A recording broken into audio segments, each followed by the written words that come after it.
Hi, my name is Don, Hi, my name is Kat. and welcome to Anything with Don Don and and Kat. Kat. So, we have a question. So, our topic for today is why is a good time to buy a property in the Philippines right now? Since our government is very non-supportive right now Mhm. and talagang nakakagigil ang government natin ngayon. Sorry. But there is a lot of clients who want to invest pa din. Like, people who still have the capacity to invest, they are still buying from us or they are continuously investing from us. What can you say? Okay. So basically, this year, 2026, is way better compared to last year. So last year, Yeah. since Way better. nagkaroon ng mga issues like the flood control and everything, the economy went down in terms of real estate specifically because a lot of client yung tipong parang wait and see, ayaw muna mag-invest kasi natatakot kung ano yung mangyari sa country. And also, it also started with the war last year. Right? Yung mga Syria war, Ukraine, so buong mundo it's already affected. And right now, this year naman, because of the oil crisis, so a lot of things are happening in our current years, probably. Yes. So, but this year it becomes more, mas in terms of clients' confidence, mas nagkaroon sila. I talk with some clients na last year medyo nag-hold back, but this year because of nothing happened last year, parang bahala na. Parang they cannot sit down and just wait for Kasi to be the government to be okay. nothing will happen eh. So ang thinking nila is kesa hintayin ko to, masayang yung opportunity to invest.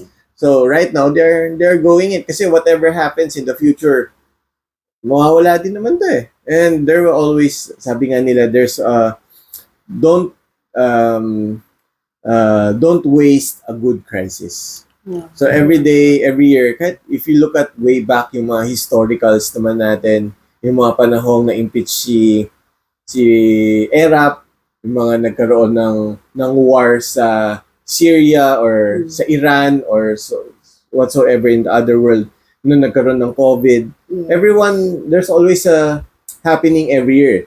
So, parang yung problema lang sa buhay. So every day, there will always be problems coming in and go. But the question is, are you taking advantage of what type of investment or what type of opportunities you're going to take advantage? Yeah. For me, there isn't a guarantee that the property prices will suddenly become much better or much cheaper, because waiting for the prices to fall down dramatically can be backfire to you. So sayang yung opportunity every situation. Kapag mas mahirap, mas magandang bumili. As long as you do have the capacity, Yes. you do have the money, Yeah. we encourage you to invest. Yes. But if saktuhan lang, it's not comfortable with you, Yes. I don't recommend, because I always tell to my client, if it's comfortable with you, took advantage of it. If it's some things that it will change dramatically your lifestyle, kaya tipong talaga hindi ka nakakain dahil nag-invest ka dito, don't do that. Yeah. Yung one of my advice din sa clients is, I am pushing all my clients because I know they have the capacity to invest. Do it right now kasi maraming natatakot eh. They are so afraid na they will put a lot of money and they will yung Philippines parang palubog na, wala na mangyayari. You know, it happened before na hindi lang nakikita sa social media. Before kasi, ngayon kasi mas maingay yung social media eh. Okay. So, before, hindi siya halata. Pero dati pa nangyayari yan eh. Yeah. Diba? Yeah. So, yung magagaling na investors. People power, di ba? Lahat naman, there's always an issue eh.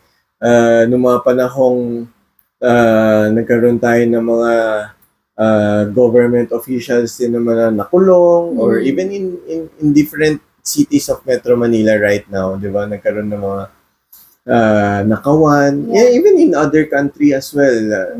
I think last year, yung Sri Lanka, nagkaroon sila din ng war doon, or parang nagkagulo din yung economy nila because of the inflation rate. But look at it now. Everyone is moving for life needs to be moved forward. Right now, to be honest, malala talaga. Malala talaga yung nakawan sa government. And really exposed talaga sila ngayon. Unlike before na nagnanakaw din sila, pero hindi ganun kalaki. Yeah, well, because of Diba? the social media, because of the mga Oo. platforms, mga news, mga live, mga nagla-live, mga FB Yeah, live. maraming tumatawag sa akin na clients na ngayon mahirap talaga, bagsak yung negosyo namin. Pero meron pa din na they have the capacity, they will invest pa din. So after this ng problema ng government, what will happen? Diba? You'll never know. So sayang yung opportunity na meron kang choices ngayon. Like, if you know the good location, good developer, if you know na okay tong developer na to, why sasayangin mo yung opportunity? And yung price, it will never go down because yung construction cost, yung mga costs niyan, hindi na yan mababalik eh. So, sayang yung opportunity na hindi ka bumili ngayon. Yun. Saka there's always an opportunity in every crisis, because if you look at way back natin yung nagkaroon tayo ng COVID, di ba, nung COVID times, daming nagsara na company, but there's a lot of people who get rich. Yeah. Who get rich during pandemic, because let's say yung mga iba nagsara yung restaurant, pero yung iba naman dahil tinake advantage nila yung deliveries, mas lalo silang lumakas. And there are some naman na nagsara, pero yung iba nag-take advantage, nagbenta ng face mask, nagbenta ng face shield, so kumita sila doon. So, and even mga recent even years. Us, we invested nung pandemic. Yeah. We bought a lot, no? Na alam mo yun, na lote hindi a lot. Hindi, a lot. But, kahit ganon, you take the opportunity kung kailan mahirap, doon mas okay bumili. So, yung mga times na mahal ang sibuyas. Yes. May mga iba na mas nag-import, so they took advantage of what they saw a potential. Sabi nga ni Ninong Rai, when you saw an opportunity, grab it. Wag mo nang pakawalan to. So, right now, if you're planning to invest into real estate, there's a lot of good developers that are giving promos. Not a lot, but it's bilang lang. You have to take advantage of the promos, mga flexible payments nila. So, it's a good time There's a lot of payment invest. options, and good locations. Even Shang, di ba? Before, lahat ng payment option is 10% spot down payment. Right now, you can pay it in stretch payment, 10 months, 1 year, or even no down payment. So, there's a lot of opportunities or promos right now, especially for the Filipino families. And before buying the property, you need to check the developer first. Yeah. The deliverables, Saka yung promise ng company. Yeah, hindi lahat natutupad. Hindi yung tipong pagka-turnover sa'yo sasakit lang yung ulo mo. That's why we heard a lot of horror stories from our clients na they don't want to invest na kasi nga ganito yung nangyari, ganito yung experience nila. But it comes down... There's a hidden charges pa nga. Yeah. It comes down to what developer that you're investing with.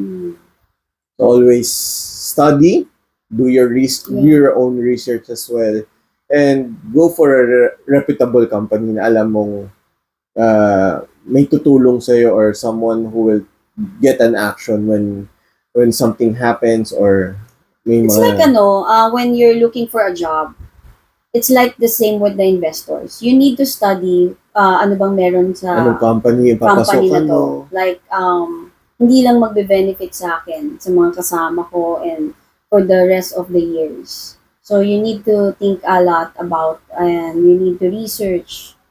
Yun. Yeah. So, if you're planning to go for an investment, Mhm. it's the best time. Yeah, it's always the best time now because yung mga delays, what happened if may mga delays? Extend din naman ang payment.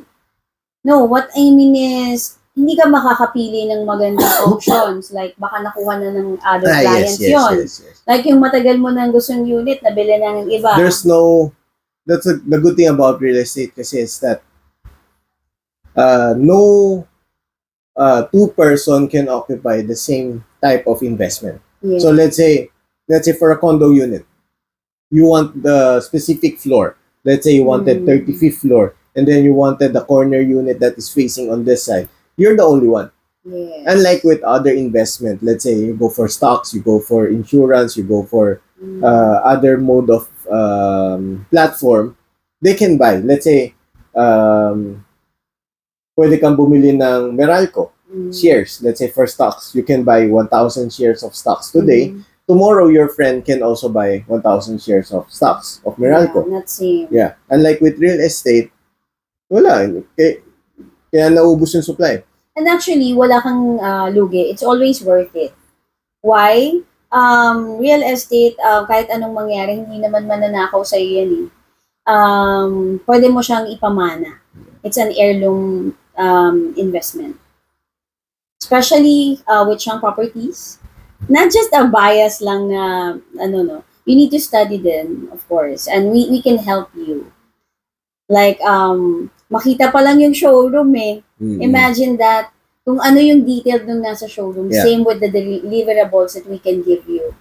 Well, because of the mother company, which is the Shang Hotels. So Yeah. basically, the hospitality. What you see is what you get.